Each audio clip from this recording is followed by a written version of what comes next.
Nós podemos ver a importância dos muros de Jerusalém até no livro de Apocalipse, que fala dos muros da Nova Jerusalém.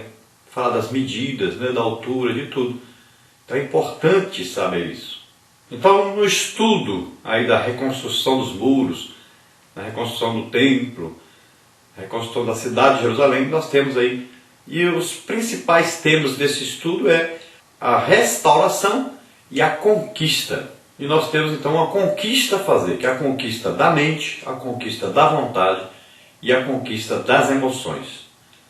Se nós não controlarmos essas três áreas, através da palavra de Deus, da oração, do jejum, da comunhão com Deus, então nós seremos vulneráveis, seremos presas fáceis para o inimigo. Nós temos aí em Efésios 5, 25b a 27, que diz: Cristo amou a igreja e a si mesmo se entregou por ela, a fim de a santificar, tendo-a purificado com a lavagem da água pela palavra, a fim de apresentá-la a si mesmo, igreja gloriosa, sem mácula, nem ruga, nem qualquer coisa semelhante, mas santa e irrepreensível. Olha, a casa do Senhor, o templo, era tão importante que Ciro, quando envia para lá, para Jerusalém, o tempo de Esdras, o tempo de Zorobabel, então a sua carta, a sua ideia, a sua intenção é o quê? Ele diz bem claro, é a casa do Senhor, é o templo. Ele desejava que o templo fosse restaurado para agradar a Deus. Então, se você vê aí em Esdras capítulo 1, versículo 15, você vai ver que existe aí 4 vezes a referência então à casa do Senhor, que foi destruída por Nabucodonosor e que deveria ser restaurada. Veja aí dizendo: o Senhor Deus do céu me deu todos os reinos da terra e me encarregou de lhe edificar uma casa em Jerusalém, que é Judá.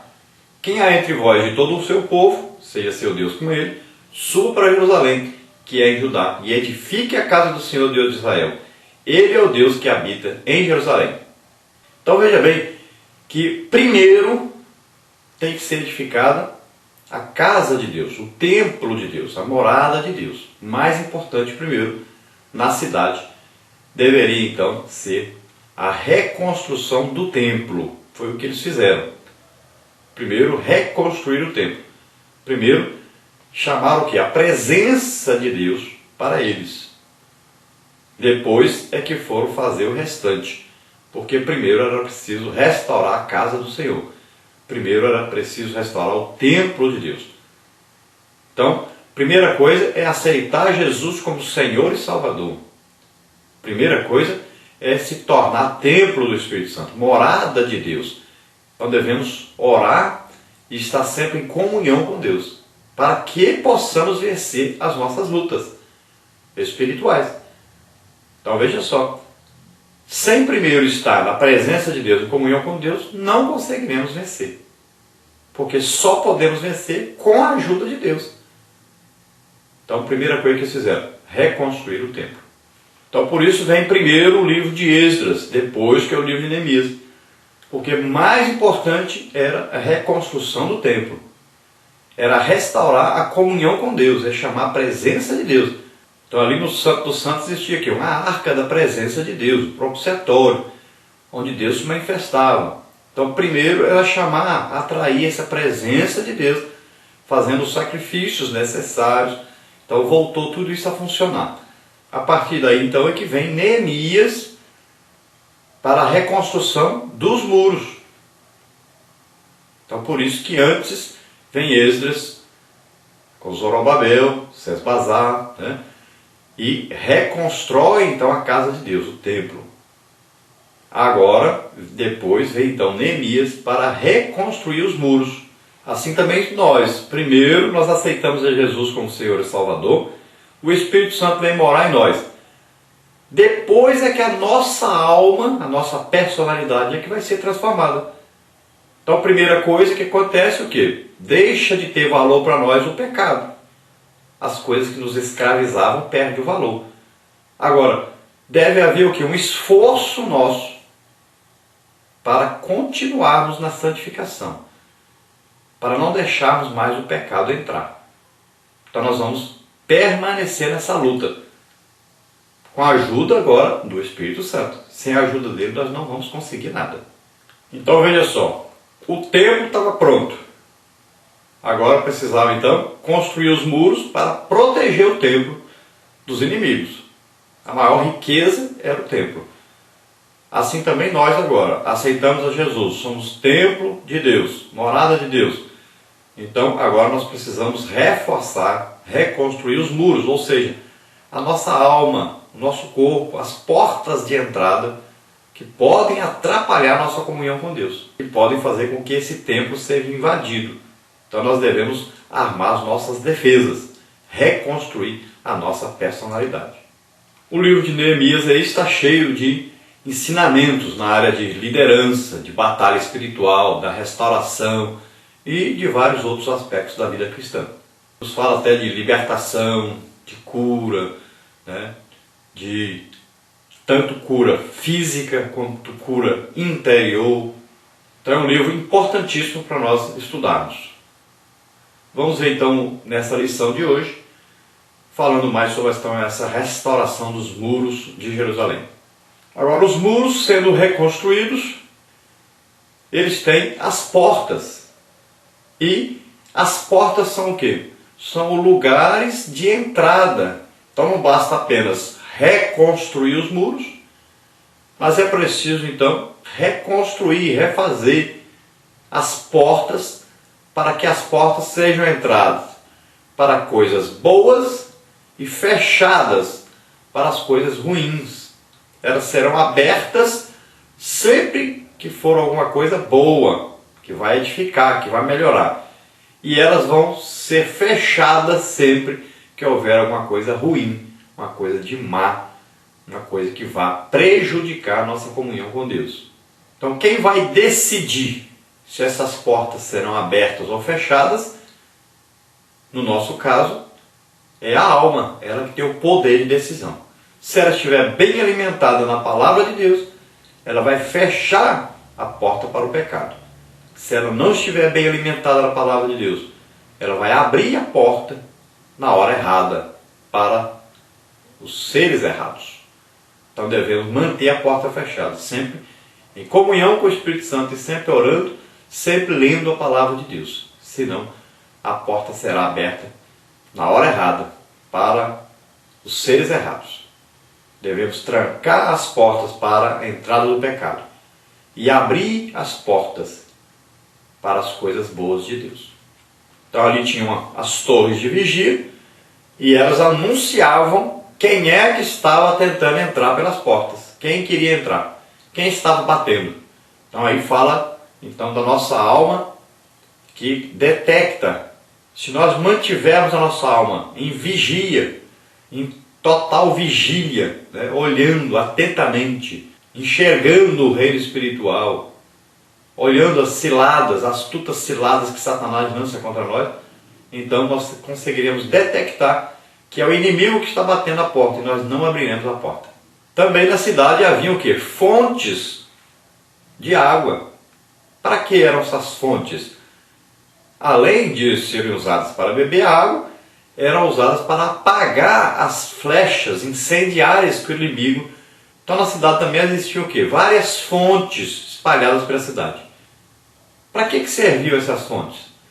Não só para tirar água para beber, mas também para apagar as flechas incendiárias que o inimigo lançava. Então, o inimigo tenta por todas as maneiras diminuir o nosso poder de resistência. E ele lança flechas inflamadas, flechas incendiárias, né? Eles colocavam fogo e lançavam. Então veja só que o inimigo tenta de todas as maneiras. Você não abre a porta, mas ele ainda tenta de outra maneira. Então você deve ter essas fontes. E essas fontes vêm pela presença do Espírito Santo em nós. Nós devemos apagar imediatamente essas flechas incendiárias. Veja que essas fontes eram sempre colocadas perto das portas. Por quê? O muro não pegava fogo, mas as portas pegavam fogo. E assim as portas seriam enfraquecidas e o inimigo entraria. Então a água seria lançada nas flechas incendiárias que eram lançadas nas portas da cidade, e o fogo se apagaria, então não queimaria as portas e o inimigo não poderia entrar. Então a água aí fala também da palavra de Deus, que é a água que combate o poder do inimigo. Então vamos ver agora um resumo das 12 portas e vamos ver então que essas portas deveriam ser restauradas, e a lição de hoje é sobre essas 12 portas. As portas sempre falam de quê? Da vontade, da decisão. Então falam para nós do que você decide. Você decide se o pecado vai entrar ou não. Então você tem aí o poder de decisão. Você vai abrir ou vai fechar as portas para o pecado. Então nas 12 portas de Jerusalém, vamos ver aí 12 maneiras de nos defendermos dos ataques do inimigo. Primeiro aí nós temos a porta das ovelhas, Neemias 3:1, encontro com o Cordeiro de Deus. Então essa era a porta por onde passavam as ovelhas destinadas ao sacrifício da Páscoa. Ela nos lembra aí o Cordeiro de Deus que tira o pecado do mundo. Então podemos dizer aí que aí é a porta da salvação. O Cordeiro de Deus foi sacrificado por nós e nós fomos salvos através do sacrifício de Jesus. Então é a porta por onde entra Jesus em nossa vida, onde nós nos rendemos a Ele, onde nós aceitamos o seu sacrifício em nosso lugar, onde nós cremos que o seu sangue nos purificou de todo o pecado. Depois nós temos aí a porta dos peixes, Neemias 3:3, o lugar de crescimento, de reprodução. Significa mover-se rapidamente. Então para nós tem o significado também de comunhão com os irmãos, comunhão com a igreja, de fazer a obra de Deus, de trazer outros também para a salvação. Tem a ver também com discipulado, com assistência social. Tem a ver então com toda essa união da igreja, no trabalho, na obra de Deus. Então devemos nos lembrar que as pessoas podem ser bênçãos para nós. Que quando chegamos à igreja nós necessitamos muito da ajuda das outras pessoas. Nós vamos procurar ver o que de bom tem nessas pessoas e aproveitar na nossa vida também. Nós precisamos muito da ajuda uns dos outros. Então essa porta fala também de integração. Jesus disse: vinde a mim e eu os farei pescadores de homens. Depois nós temos aí a porta velha, Neemias 3:6. É a porta da libertação do passado. Então essa porta fala das coisas velhas existentes em nossa alma e que devem ser removidas. 2 Coríntios 5:17 diz: olha, se alguém está em Cristo, nova criatura é. As coisas velhas já passaram, eis que tudo se fez novo. Então você deve se lembrar que o seu passado não tem poder legal sobre você. Por exemplo, a pessoa fez aí uma aliança, num terreiro de macumba, em algum lugar, uma aliança com demônios. Quando você aceita Jesus, espiritualmente você morre e nasce de novo. Então a única coisa que pode livrar a pessoa de uma aliança é morrer. Então se você morreu, está quebrada a aliança com o passado. A aliança com demônios, orixás, não sei mais o que. Está quebrado, acabou. Você começa uma vida nova, está livre para servir a Deus agora. Em Gálatas 3:13 diz: olha, Cristo nos resgatou da maldição da lei, fazendo-se maldição em nosso lugar. Então Jesus já levou as nossas maldições sobre ele. Nós temos uma vida totalmente nova com Deus. Então nós devemos deixar as coisas, como Paulo fala em Efésios 4:21-24, devemos deixar de agir como o velho homem, a mentira, a ira, o furto, as palavras impensadas, amargura, cólera, ira, gritaria, blasfêmia, malícia. Tudo isso aí nós temos que deixar, abandonar, que isso aí faz parte do nosso passado e não mais do nosso presente com Deus. Número 4, a porta do vale, Neemias 3:13. Fala o quê? Do milagre da salvação. Então aí fora dessa porta tinha aí o vale de Inom.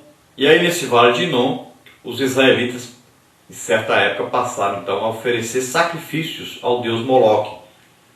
E esse vale foi amaldiçoado. No tempo de Jeremias, Jeremias fala sobre esse vale e chama então de Vale da Matança. E Isaías, falando sobre um futuro escatológico, falando sobre o inferno, fala desse lugar aí como lugar de punição, onde era queimado então